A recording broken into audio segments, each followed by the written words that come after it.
The following Jackass Nation production is powered by Cinelinx. Cinelinx.com, your one stop for your news, reviews, editorials, and more. Keep it on Cinelinx.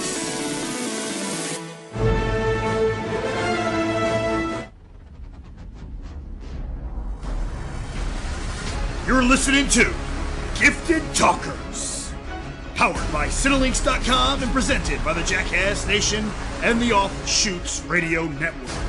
And now, your host, the Jackass. Welcome to an all-new episode of Gifted Talkers. I am Matt, aka Quad C, aka at Move the Joystick. Usually, I am part of a duo that includes the Jersey Jackass BC, and we're usually in Kayfabe Studios. But unfortunately, one of the reindeers that he has currently in Kayfabe Studios as part of his decoration got into his M&M fountain. There was a whole big fiasco that happened, and BC is attending to that right now. And we wish the Jackass the reindeer a speedy recovery as we approach the holiday season.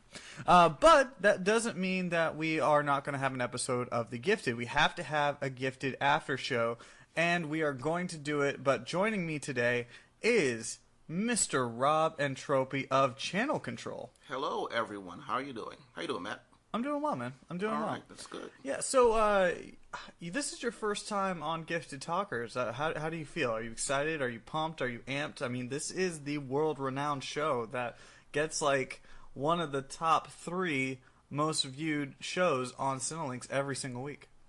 Oh, really? It is, yes. Is that right? That is absolutely correct. Well, then I am very happy to be here to lend my talent to this show, whatever that may be. Hey, you have plenty of talent. You do channel control, you do TV, that is what you cover, and Gifted Talkers is technically in your forte. It's TV, it's on Fox. Yes, it is. That's right. So let's get right into it. Let's go into the show. We both had a blast watching it. It was probably the most, I would have to say, unforeseen episode. Like, it was unexpected. Yeah, unexpected. Yeah, yeah. What happened at the end, of course. Right. I have to admit that I had to go through a couple of episodes today, so I kind of caught up. I watched the episode last night, and I was kind of like, wow, this is, but who is, So I went back, and I watched everything, and I'm like, okay, everything falls into place, and let's go. Yeah.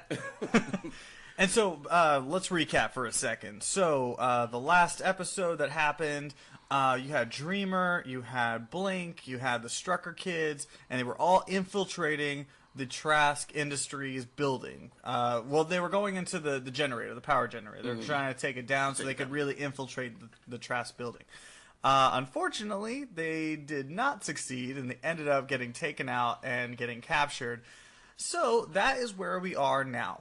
So the Strucker parents are back at the compound, and they are trying to figure out with the rest of the underground what to do next. And what I found was really interesting was that the parents weren't part of the group that said we need to go strike now. Instead, they were more of the, we can't attack, they have our kids. And then Polaris is like, they have your kids. Of course we need to go attack. What is wrong with you? You are a bad parent. That's the thing with the mutants and parents. Mutants just want to, fight. Go yay team. And again, like you said, parents, we're not going to have these powerhouses going in knocking down walls where our kids are in there. We don't know where they are or what's going to happen. So, they may see them coming in and execute their kids. So we need to find another way to get in. But I feel like as like an instinct for like parents, it would be like, no, we got to go now. And then even Mama Strucker, at the end of the last episode, was racing to the door to go and try and save her babies. But then Reed kind of, I guess, pulled her back. So I wonder if maybe the drive back, it was Reed like, we can't go attack or whatever. I guess trying to be the voice of reason. Yeah. But either way, so what ends up happening is Reed and Mom decide that they are just going to go try and talk it out, trying to figure out what to do next.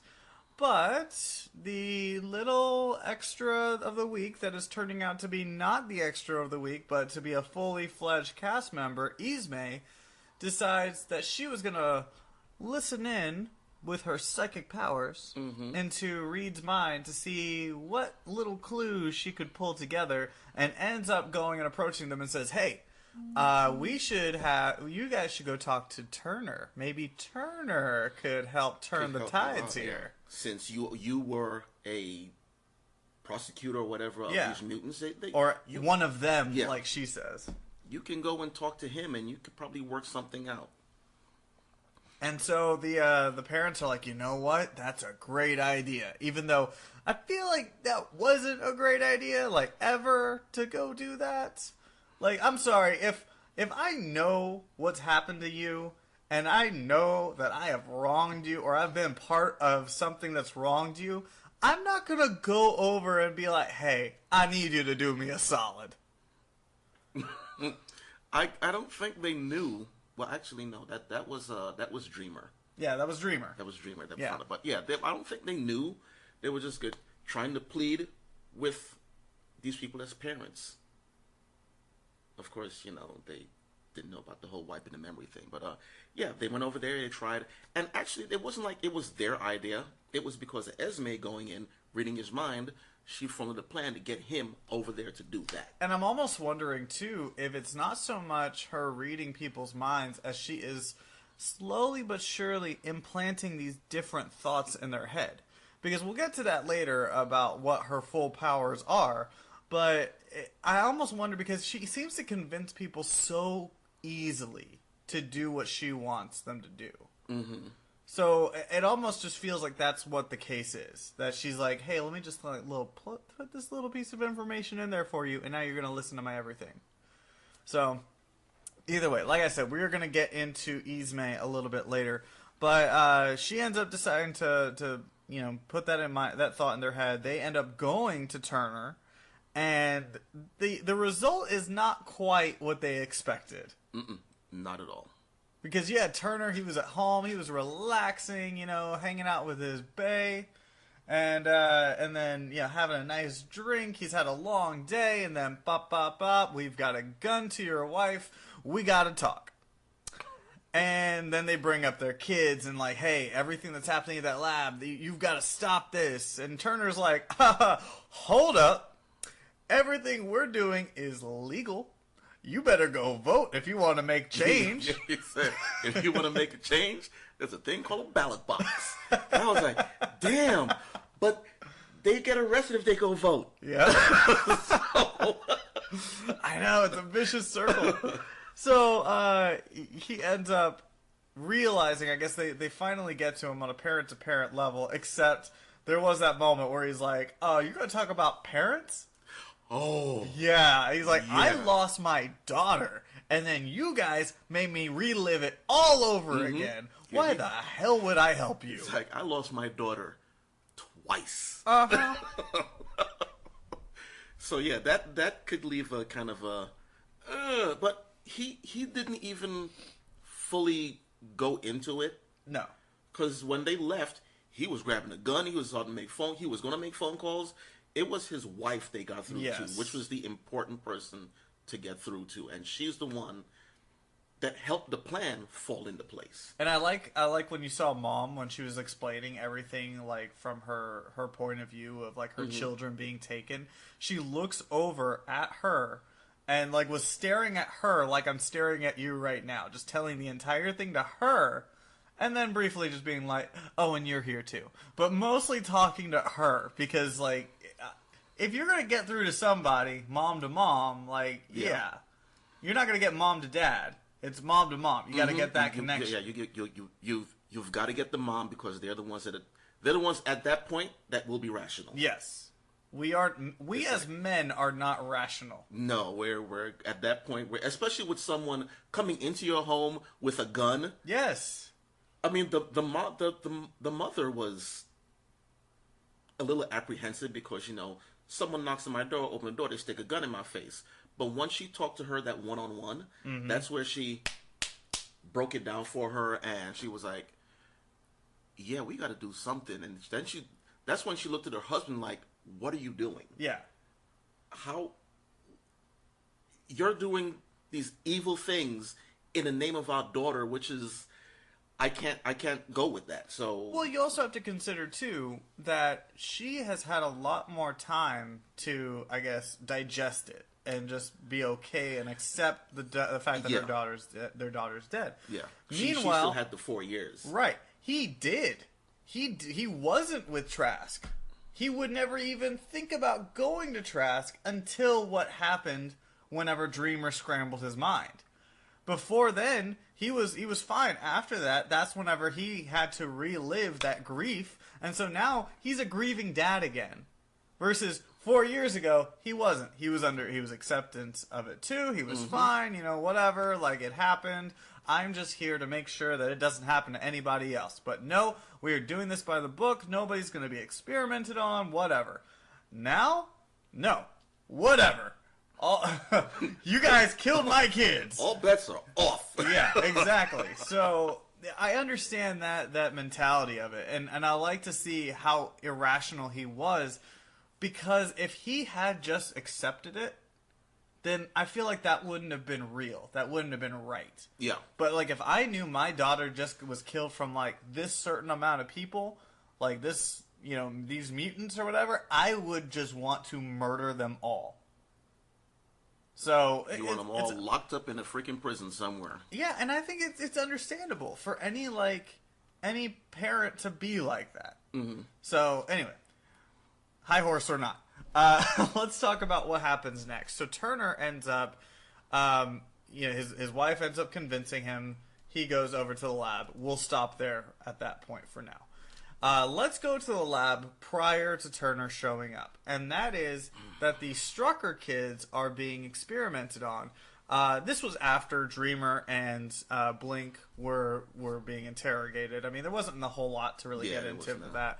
But except for the Turner Dreamer part, that was pretty intense. Yeah. For Dreamer to not know what she did to him, and then for him to explain, like, you made me relive my daughter's death. Yeah, she was just giving smart ass answers, and then he told her what she did, and at that point she was just like, "Oh my God, yeah, I am so sorry." And she's already a grief-stricken character, so yeah, that kind of was really bad. Yeah, that pretty much that broke her. Yeah, she was like, "Oh my God."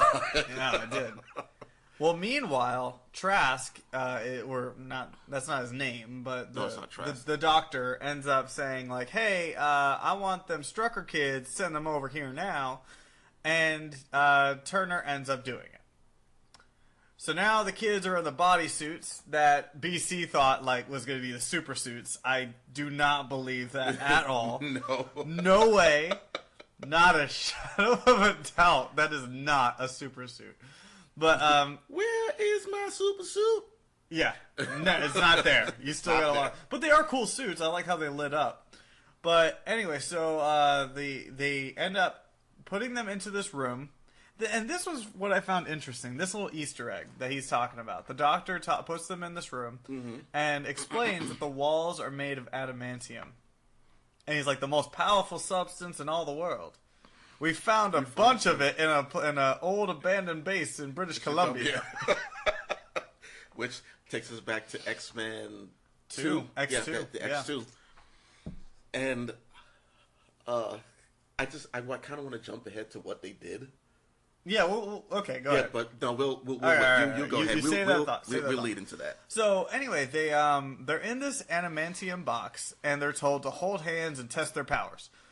Well, they decide not to do that, and then the good doctor decides to bring in collateral, and oh man, this is probably one of the craziest moments. There were two crazy moments in this episode.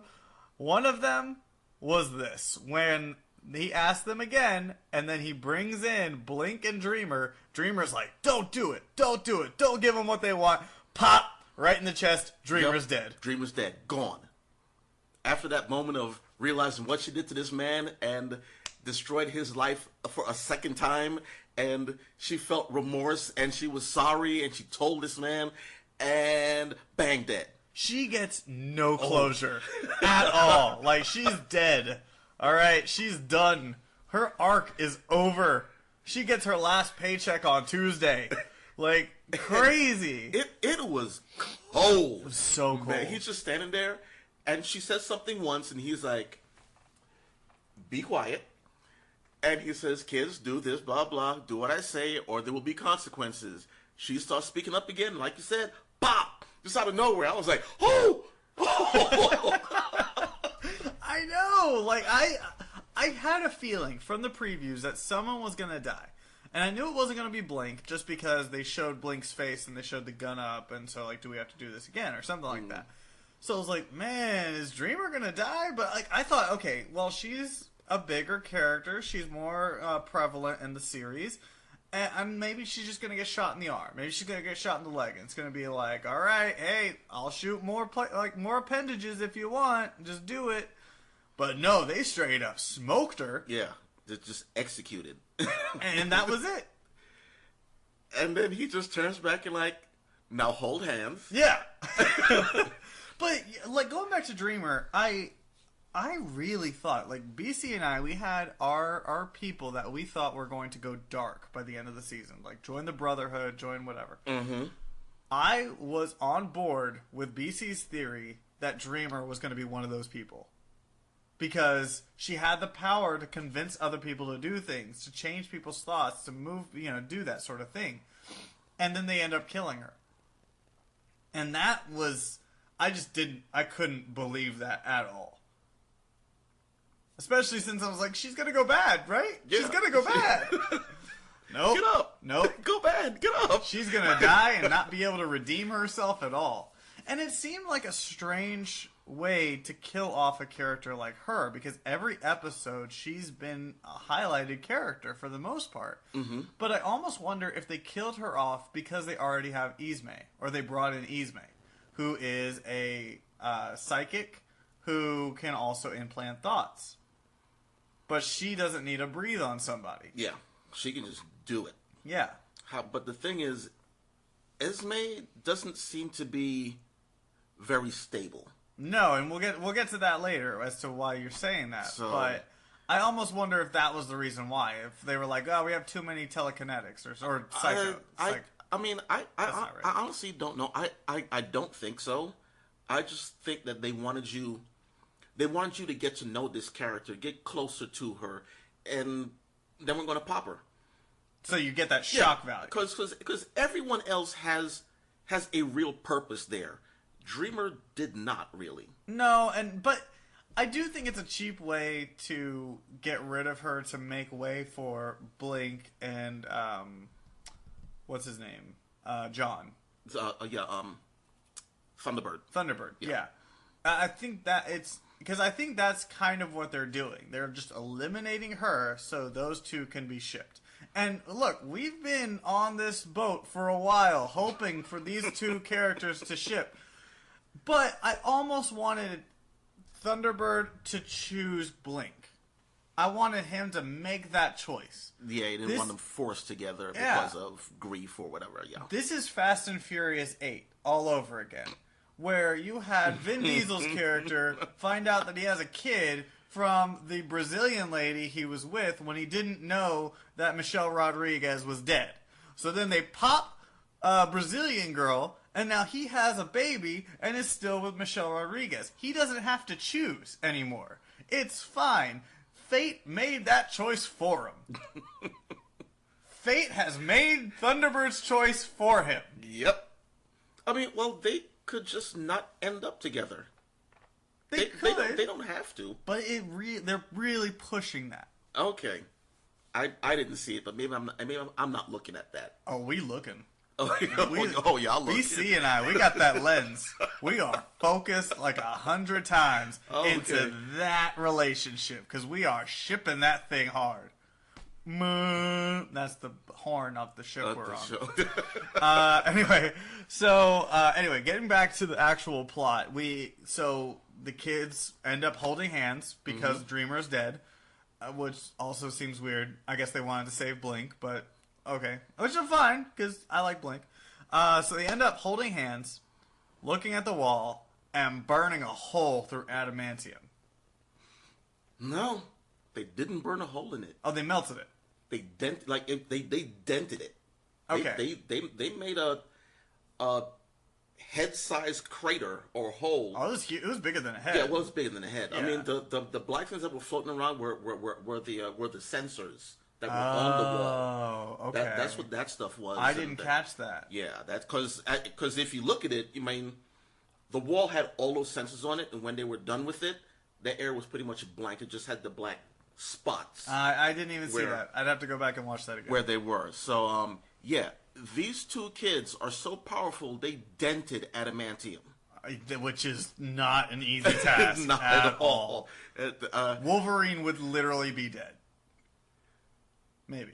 No, he wouldn't be dead. He'd just be hurt He a lot. wouldn't be dead, but he'd have a humpback or something. Yeah, he would. Forever. He'd have a dent in his chest. And it wasn't because of chest day. I gotta build up a whole lot of muscle to fill in this hole.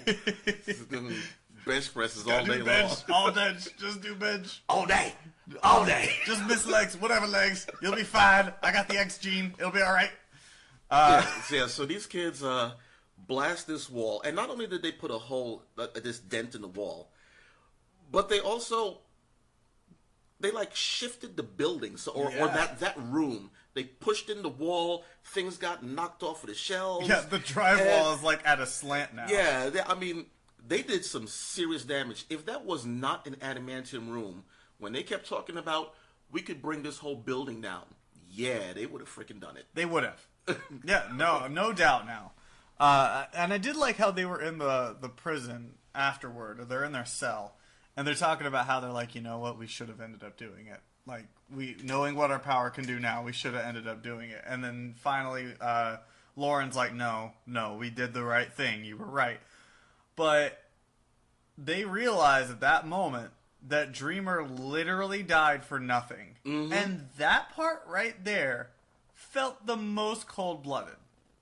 To kill off a character and to have her die the way she did for literally nothing. To me, that just seems really messed up. I mean, the whole thing with her was cold-blooded anyway. Yes. But it was just yeah, okay, we're going to kill you like this, and the reason why you died is because, no reason. Yeah, I'm almost wondering if if she pissed off somebody off the air or something, and they were like, okay, so let's do this shoot real quick. Okay, we're gonna do this scene twice. Okay, Dreamer, on this one, you're just gonna get shot in the arm. You'll be fine. She gets shot in the arm. Okay, cool. Cut. Alright, Dreamer, this time you're gonna die. What now? No, we're not gonna use it. The producers just want to see if they like it or not. Later on. Don't worry about it. Pop, she's dead. Alright, that's a wrap, guys. Oh, you don't need to come back tomorrow. Cold-blooded. Cold-blooded. Because, the way she went out just seems so messed up. She literally died for nothing. The doctor got what he wanted. He got the powers. He got the readings. And then he figured out whatever amino acid needed to blow up and kill all the mutants, I guess. I don't know what that was. But... Yeah. Find a way to take any two mutants and combine them together to have this plasma blast or whatever. Yeah. Or increase their powers. Died for nothing. Died for literally nothing. Bye-bye. Even the vengeance you have in her name, she still died for nothing. You can no longer say, we can't let Dreamer have died for nothing. 'Cause she already did. That line, if I hear it one time, I'm gonna be like, nope! Shut off this show! The thing is, the person that should have died is the person that died in the comics. Thunderbird. Yeah, but he's cool and stuff, and nobody wants John dead. Yeah, but we like John. But he was cool in the comics too. And he's and he went in his first mission, but he was really cocky, and he got murdered. But John's not cocky. He was a Marine, Semper Fi. So I mean, no. No, John can't die. John actually needs to have more impact in episodes because there have been a couple episodes now where he's literally done nothing except walk in and be like, guys, you're stupid. This is what you need to do. Go out there, get it done. Okay, thanks, John. Or hit a table. Enough! Yeah, that's it. Enough! Listen to Mama Strucker. She's good at everything. So the Strucker kids, they ended up giving the research to the doctor. That's actually when Turner comes in. Mm-hmm. And Turner's shortly after that, Turner comes in as like a last minute visit that was a surprise to the doctor. And he was like, hey, just want to see about my prisoners. I'm going to need them back. I don't think everything's above board. And the doctor's like, no. We don't. Okay, I guess fine. Sure, take the kids. I don't care. I got what I wanted. And then he's like, where's Sonia? Where's Dreamer? And he's like, there was like an accident, like with an experiment, and she didn't make it. So now Turner, I'm pretty sure Turner's like, hold up, you killed one of my girls? One of my prisoners? No, we can't do this anymore. He's like, we're going to talk about this mishap. Yeah. And he just kind of left and went to go get everyone out of there. But I almost wonder if the events that are about to happen are going to strengthen his relationship with the doctor, or if they are actually, or if he's still going to be hesitant and not want to like align himself with him anymore. But we'll get to that now. Mm-hmm. So Turner gets his prisoners. He knows that a transport vessel, or he's ordered a transport vessel to come in, so that way he can take all of his prisoners back to Sentinel Services for like processing, I guess. Well, the Mutant Underground figures this out in whatever way that they normally know how to. And that's when Ismay gets another idea and says, hey, we should go attack them. And I know how to do it. And so everybody's like, okay, yeah, let's do this. Rally the troops. And that's whenever Reed and Mama Strucker come back after they're gone. And everybody's calling them traitors and everything because Ismay's told them that they went to Turner to try and like turn everyone in, make a deal for their kids. Mm-hmm. And she's like, no, we didn't do that. We just wanted to like see if he could pull a solid. And it was Ismay's plan from the beginning. And they're like, What? No. Hold up. And they're like, wait, where is everybody? And sure enough, they're at the transport. You've got, what's his name? What's his name? I cannot remember. Eclipse, that's his name. Yeah, okay. So Eclipse and Ismay are going to the fence. They're going to try to figure out what to do next, but then they see all the troops that they brought to take these mutants back to the Sentinel Services. And that's when Ismay knocks out Eclipse and then just goes off. She goes to work. First thing she does, implants into Strucker's or Turner's buddy to turn off the collars. Turns off the collars. And then proceeds to have him shoot his partner. His partner's like, what? Then Turner's like, what? Then the partner shoots himself in the head. Mm-hmm. All the other troops are killing each other, killing themselves, and Turner doesn't know what to do about it. So finally, all the prisoners get off of the transport. Two of them walk over to Ismay, and then you realize what they are. Yep. And they are the cuckoo. No, they're the what's they're called? The Stepford Cuckoos. That's what they are. The Stepford Cuckoos.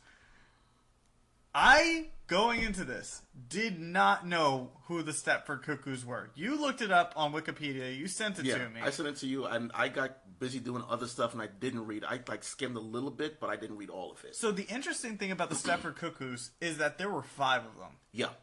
And Ismay was one of them, but Ismay was kind of the troublemaker. She was the bad one out of all of them. One of them got killed. I can't remember how.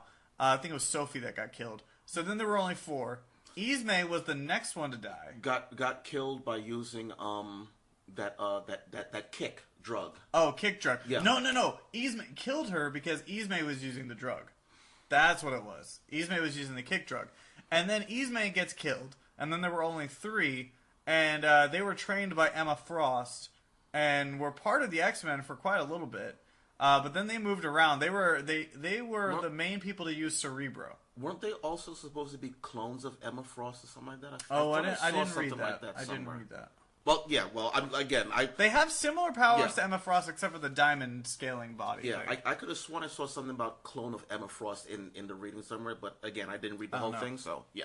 But anyway, so I think they're taking a little bit more of a turn with this, where instead of the 5, they've reduced it down to 3 already, and they instead of killing off Izme, they've let her be like the lead one, which does not bode well for anybody. And that was the major twist that had me so pumped about what the rest of this season is going to be, because those 3 together are almost unstoppable, because their psychic abilities to be able to implant things into people's minds, to read their minds, do everything, just have that powerful ability. It almost makes you wonder, did they want to be caught? How did they get caught? Because that's hard to do. Well, yeah, I mean, their power is a telepathic hive mind. Yes. From that, so when they're together, they're like extremely powerful, and I don't know how they got caught, but they must have been split up. Every time when Izme got close, as you saw in the very beginning, they showed you 2 months earlier. Yeah. They warned her, you need to get out of here. They know who you are. I didn't know that. I did not notice that at all. It wasn't until the very end, whenever they showed the 2, I was like, that's what the voices were. Yeah. I had no clue. And that was, and I've talked recently about how I haven't liked the flashbacks about on the most recent episodes. Mm-hmm. I thought that this was a perfect flashback. Perfect one. Yeah. That was awesome. You know, she's trying to like work her way through the campaign, I guess probably to try and sway the guy's mind to not be so hard against mutants. Yeah, because she wanted to be in the room when they were having the meeting. Exactly. So change everybody's minds. And then Sentinel Services found the other 2, warned her, and then she ran off. So that was pretty cool, and it has me really excited for this next episode. But again, I don't know where Turner's relationship is now. Yeah. After all this, he saw every single person on his team get killed because of this one mutant. Or 3, I guess. There's 3, yeah. It's not going to be good. He already does not like mutants. Right. That's the whole thing about the X-Men and the mutant universe. Normal people do not like mutants, especially if you're a government agent. Right. And his daughter was killed. He was wiped from his mind. Then he remembered. Then he had to be told again his daughter was dead. Then these people come to his house with a gun, and they kidnap, or not kidnap, but they held him at gunpoint to explain their side. And then he kind of goes along with it from his wife telling him, yeah, go ahead and do this. Be a good guy. Yeah. And he does it, and now it's like, look what happened. Yeah. I want the next episode, like, after the flashback, he walks into his house, and she's like, is everything okay? And he's just like, well, you think everything's okay? This happened, this happened, this happened. My partner almost killed me before he shot off his own head. I mean, he's going to be this. I think he's going to say that this whole thing was a setup from the beginning to get him to pull all those prisoners out. Yeah, he's going to think that the Struckers had something to do with this, when really they were just as manipulated as he was. So that's going to be interesting. In this episode, Izme manipulated everybody. It almost the last 2, she's been trying to manipulate everybody. And like as soon as she walked into the underground, she has been manipulating everything, and so it's really interesting to see like all the chess pieces that she's moved to get to here, to be back with the Stepford Cuckoos, which I really hope they don't call them that, because that's a really weird name. It's what they got in the comics. It's a really weird name. So... Did someone do peyote before they named them? Like, I don't understand that name at all. Wait, didn't they say the name at the very end? No, they said that they're about to have a lot of fun. Okay, Yeah, I don't know yeah, how they Stepford Cuckoos could have been brought up into conversation at that last moment. They're like, hey kids, we're the Stepford Cuckoos. Cuckoo, And we're about to have some fun. And then, the two behind her are like, cuckoo, cuckoo, cuckoo. And then she starts out. Wrong. Wrong bird. Wrong bird.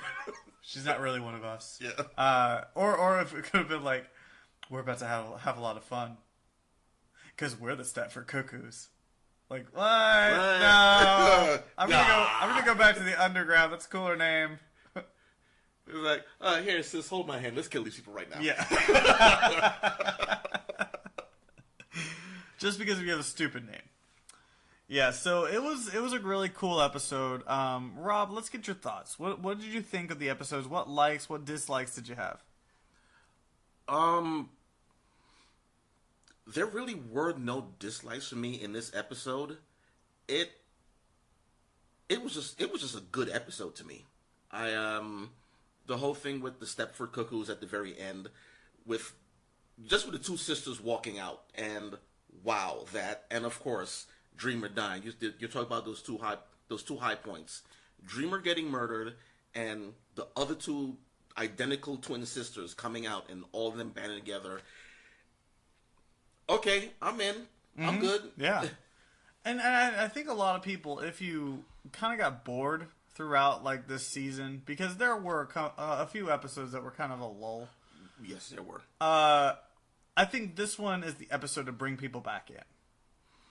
Like we talked a lot, and I know BC he's a big optimist, and I love him to death. But he goes into every episode is like, man, this episode was so much fun. This episode was so good.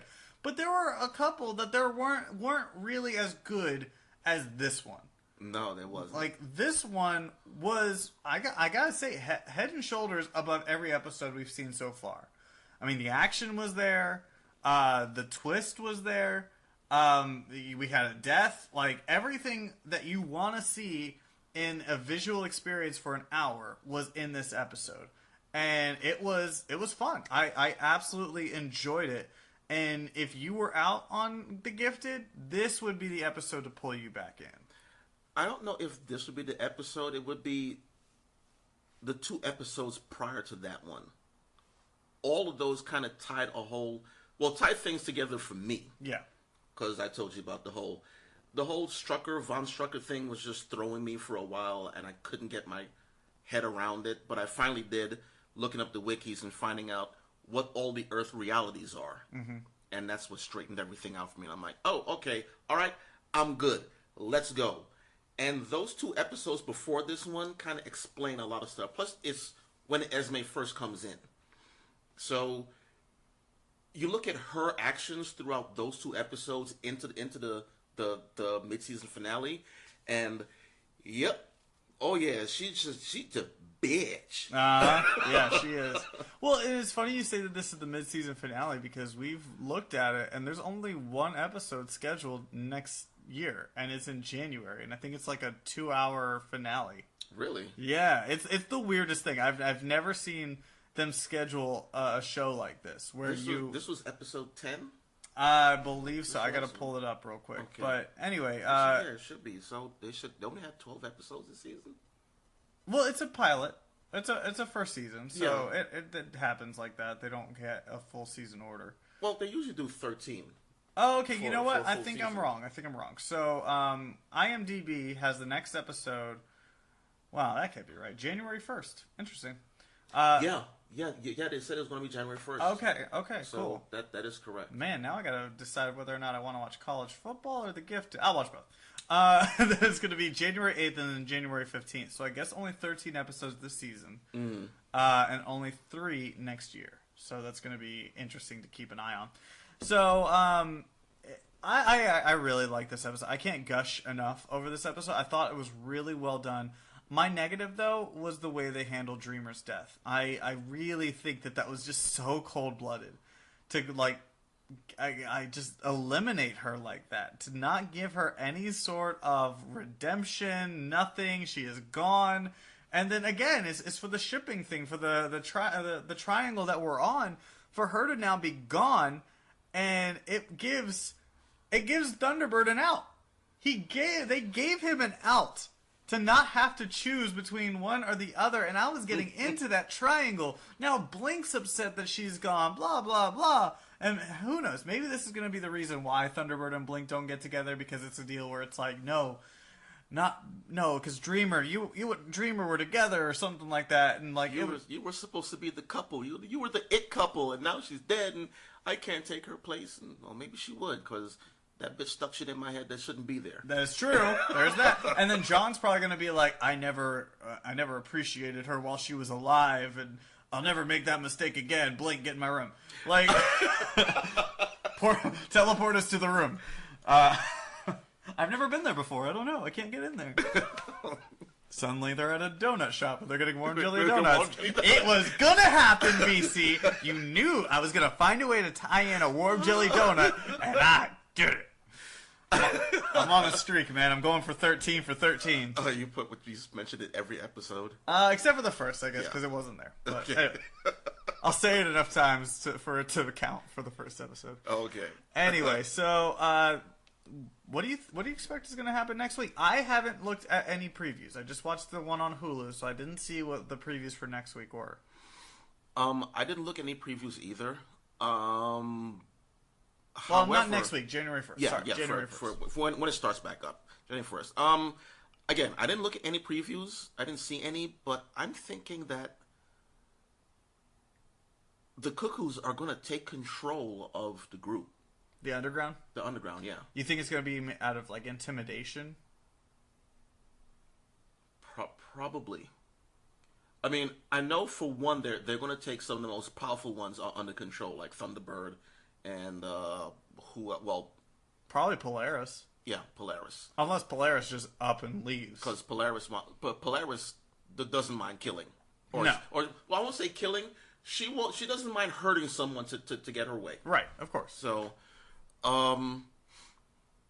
Eclipse, I don't know. I don't know exactly how powerful he is. Honestly, I don't expect them to take over Eclipse, just because Eclipse is already taken over by the cartel.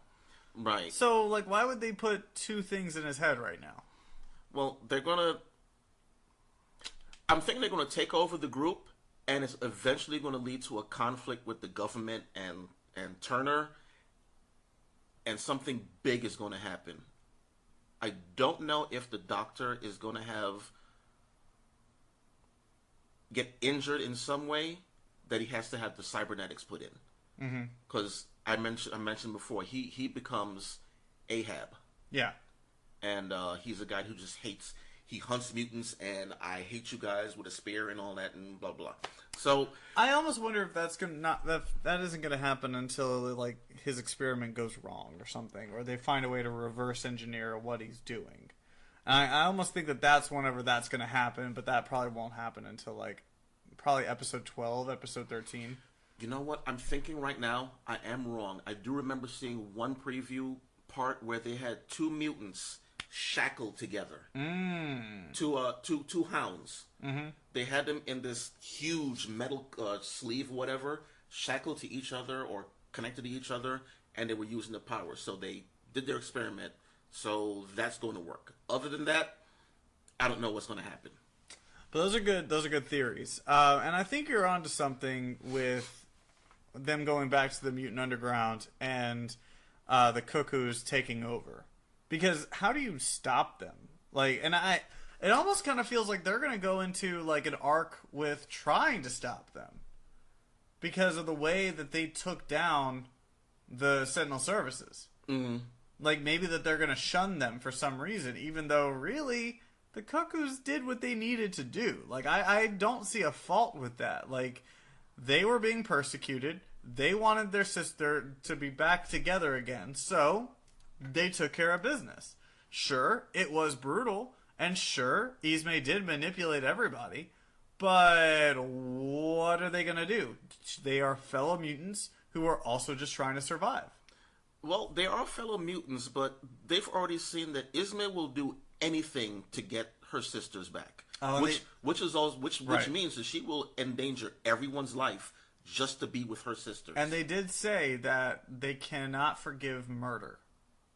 Like, out of all the rules that they have, they're like, no, murder's unforgivable. Mm-hmm. So I think there's going to be that sort of conflict where maybe even the Cuckoos are like, we're out. And they're like, no, you are not out. We need to take care of these guys because they're going to kill more people or something.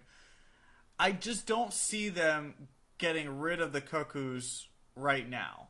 Like, I think that they're going to be around probably into next season. I just can't see them getting rid of them. I'd say, but the thing is, I don't know if they're going to be with them or against them. That's the only part. Yeah, that's kind of up in the air. We know the Hounds and that side, Trask, they're against them. Yeah, of course. Yeah, I mean, yeah, definitely. And then I'm sure the Doctor's going to be like, I know how to take care of them. I've got my experimental thing that I just got from the Struckers. Go, Hounds! Hunt! He's going to put in a big freaking horned helmet, and he's going to be the Wild Hunt. That's right. Ride the sled.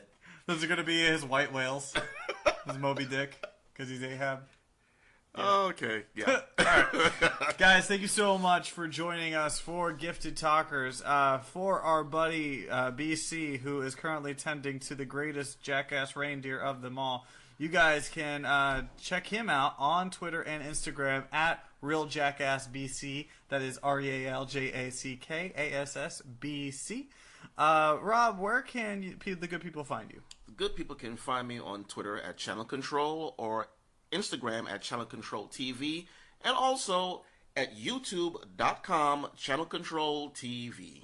Excellent. And you can also find us on UGF, the video game tournament show that we do once a month. The upcoming one is going to be the Madden NFL Classic, where we're going to have 16 competitors playing to get Madden glory. It's going to be a lot of fun. We cannot wait. And if you haven't checked out the most recent episode of UGF, it was Call of Duty World War Games. And it was a blast. I came so close. So close. The finals were me versus Ntropi. And yeah, you came pretty close, but hard point. I just took it from you. Yeah, I'm garbage at hardpoint, man. Yeah. Well, it doesn't hurt either that like you and I were doing exhibitions against each other going into it, and we did hardpoint, and I remembered where every single hardpoint was.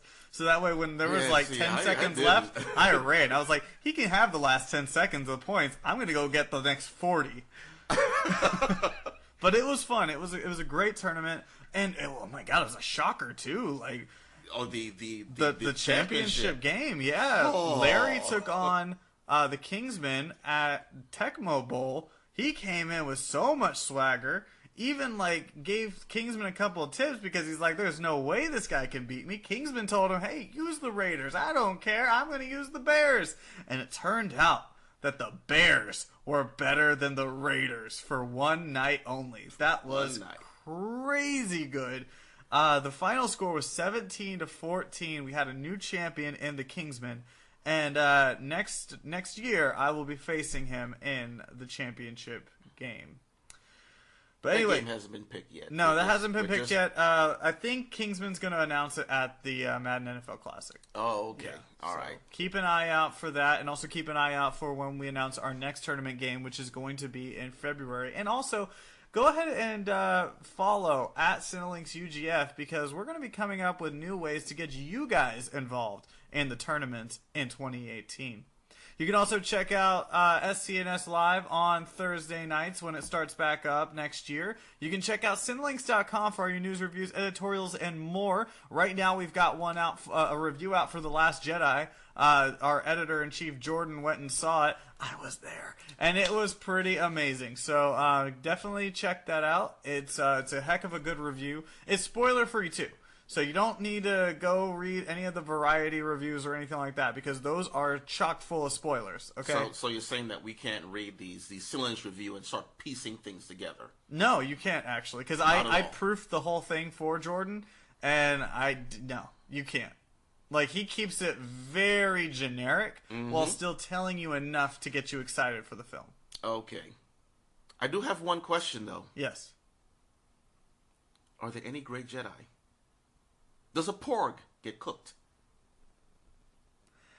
All right, thank you again for joining us. I would say more, but I don't want to spoil anything. And let's be honest, BC is going to be listening to this, and he would get so mad. So, guys, thank you again for watching Gifted Talkers. We will talk to you in January. Thank you for listening to Gifted Talkers. Views and opinions expressed by the host do not necessarily reflect those of the Offshoots Radio Network, the Jackass Station, or Cinelinks.com. For all your news, reviews, editorials, and more, keep it on Cinelinks.com.